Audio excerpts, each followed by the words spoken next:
Well, listen to this. A Hudson father is behind bars accused of unloading a gun on his own son during a fight over moving out. Pasco County deputies say the man admitted he wanted to hurt his son.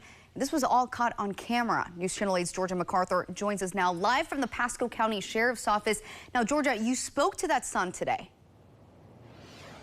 Yes, Paula, I spoke to the son. Not only that, he showed us videos from inside and outside of his home that captured the shooting, even up to his father calmly confessing to deputies he shot his son. His son says he tried to remain calm, even with his father holding two guns over him. He never saw it coming. One shot here, bullet still in me, and then a shot here, bullets right here. Shot 7 times by the man who raised him. And playing Xbox, and my father walks right up to me and pulls out 2 guns and shoots me 7 times. You never think that it would be your own family member. Video from inside the family's living room shows the man's father approach him with a gun in each hand. I was scared and just trying to figure out how to calm him down and how to get out of the house or get away from him and live.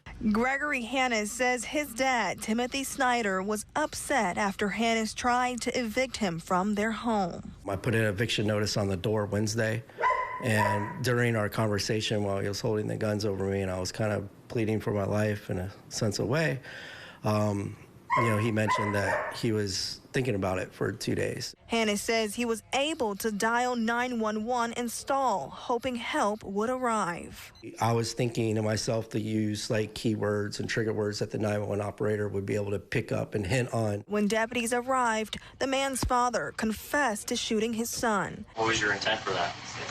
To harm him? Yeah, well, it really wasn't much of an argument. I just, pulled the gun out and started shooting. While Hannes is left to recover, he says the wounds from that day will never heal. He's my dad. I'm not going to get to see him anymore either. And then I think about my child. Like, she loves him. She's never going to get to see him. Hannes told us by speaking out, he also wants to thank the 911 operators for staying on the phone and potentially saving his life. His father is being held without bond on attempted murder charges. Reporting live in Pasco County, I'm Georgia MacArthur, 8 on your side. A major bust. The Hillsborough County Sheriff's Office says they have arrested a man dealing drugs across the Bay Area. Officials seized a large quantity of fentanyl, meth, and cash when they arrested the man at his Gibsonton home. News Channel 8's Jeff Patterson is at the Hillsborough County Sheriff's Office. He has that story for us tonight. Jeff. Good evening. The Hillsborough County Sheriff's Office says 47-year-old Lloyd Anton Blair is under arrest for selling drugs, but that's not the name people knew him by. The Sheriff's Office says he was hiding a number of secrets.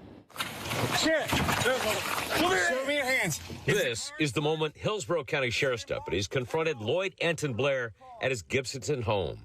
They say Blair had been living under the name of Eric Barnes. I would say that this suspect was just living a fake life. He had a fake name, he had a fake identity, and he also was using that business. He was washing cars. However, all the drug deals were happening there.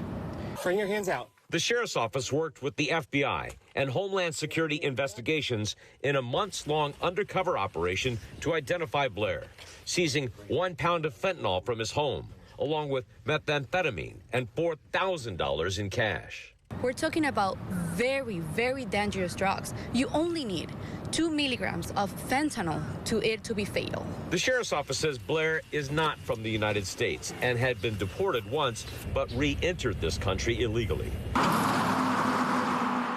The Sheriff's Office says he was using this auto repair business on Nebraska Avenue to sell drugs. But the owner of the business says he knew nothing about it. The guy used to come here and clean cars for me because I have an auto sales.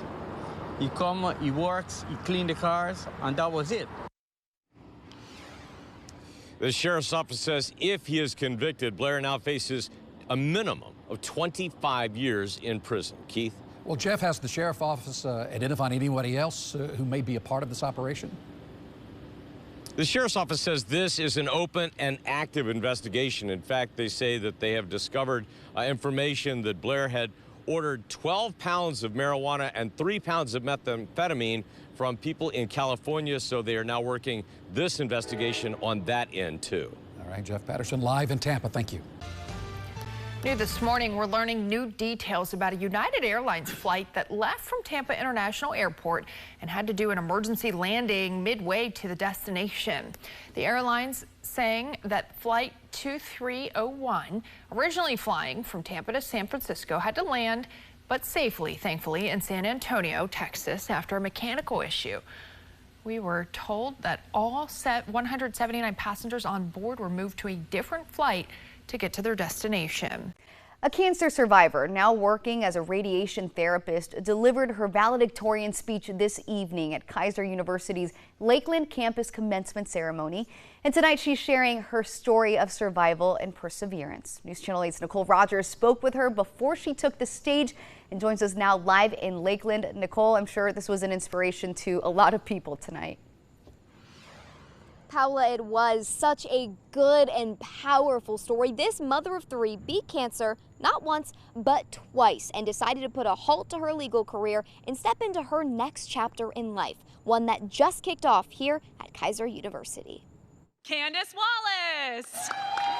Meet Candace Wallace, a mother of three and now a bachelor's degree graduate from Kaiser University. I'm a multiple cancer survivor. I've worked full-time while... You see, Wallace's journey to becoming the valedictorian of her class wasn't an easy one. Her story starts here at Advent Health. I remember it like it was yesterday. I was so far removed from the medical field that post-surgery, when they said there's a malignancy, and my family that was waiting for me to come out of surgery was crying, and I'm like, I'm fine, I'm okay. I had to call my husband. I said, oh, they said there's a malignancy. Can you Google that and tell me what that means? I had no idea that I actually had cancer. Friday, she walked the stage cancer-free, a journey she says dates back to her last day of treatment. When it was my last day, I was so sad. And I wasn't sad, like you'd think I'd be joyful, like it's finally over. But I'm like, I'm gonna miss the camaraderie of other patients, people that understand what you're going through, people that have suffered the same thing that you're suffering. And that's when I inquired, how can I do this? How can I continue to interact with patients on a higher level? The president of Kaiser University's Lakeland campus says Wallace's journey embodies the university's mission. We like to watch people change their lives. Tonight's one of our favorite nights because it's graduation. So we watch them walk across the stage, and it is about changing one life at a time. Wallace has a final message for anyone who's ever asked themselves, is this too hard? Let this be proof that you can do hard things. You can rise from pain. You can build something beautiful from broken places. And yes, you can finish that degree, even if it takes coffee, tears, and Jesus. So powerful. She says as a radiation therapist, she has already seen the power her story has had with patients trying their best to heal. For now, live in Lakeland, Nicole Rogers, 8 on your side. Lake Bonny residents were left underwater during Hurricane Milton, and a new report is revealing why. Now, the city of Lakeland has tasked an independent third party to assess the sources of the flooding and potential relief options. News Channel 8's Victoria Lucas joins us live in Lakeland with reaction from neighbors. Victoria. Ty Paula, good evening to you. According to the 34-page report, Lake Bonny's drainage system just isn't strong enough to handle major storm events like Hurricane Milton, and it's what residents say they've been echoing for nearly a year. To the point that it makes us not feel like we were crazy all this time fighting and going to all of these meetings. It's very validating. Nicole Aldehanda Ramirez and Jan Morsi are just two of many Lakeland residents who have been sounding the alarm on ineffective drainage pumps connected to Lake Bonny. A video you see here is flooding from Hurricane Milton. High levels of water in and out of homes, nearly covering cars. Inside Morsi's home, she's still in recovery. We lost both of our cars. We lost everything in our home, and we could have lost our lives. It's why the city asked infrastructure consulting firm AECOM to look into the source of the flooding and find options for relief. The report found the current stormwater conveyance capacity connecting Lake Bonny to Lake Parker is, quote, insufficient for extreme events. The firm found 3 alternative ways to resolve this. Pump water from Lake Bonny to Lake Parker, pump water from Lake Bonny pump station to the mine, or pump water from Lake Bonny to the wetland and then from the wetland to Lake Parker. You know, wetland is not something that you want to just casually decide to dump water in, because that's an ecosystem that we all need to protect.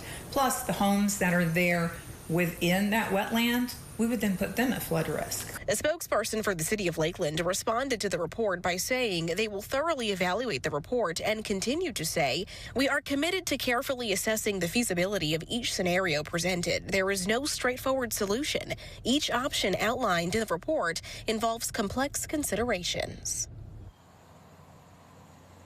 And city officials adding Polk County has taken the lead on mitigation efforts by submitting an grant application to the Florida Department of Emergency Management for $11.9 million for flooding relief projects around Lake Bonny. In Lakeland, Victoria Lucas, 8 on your side.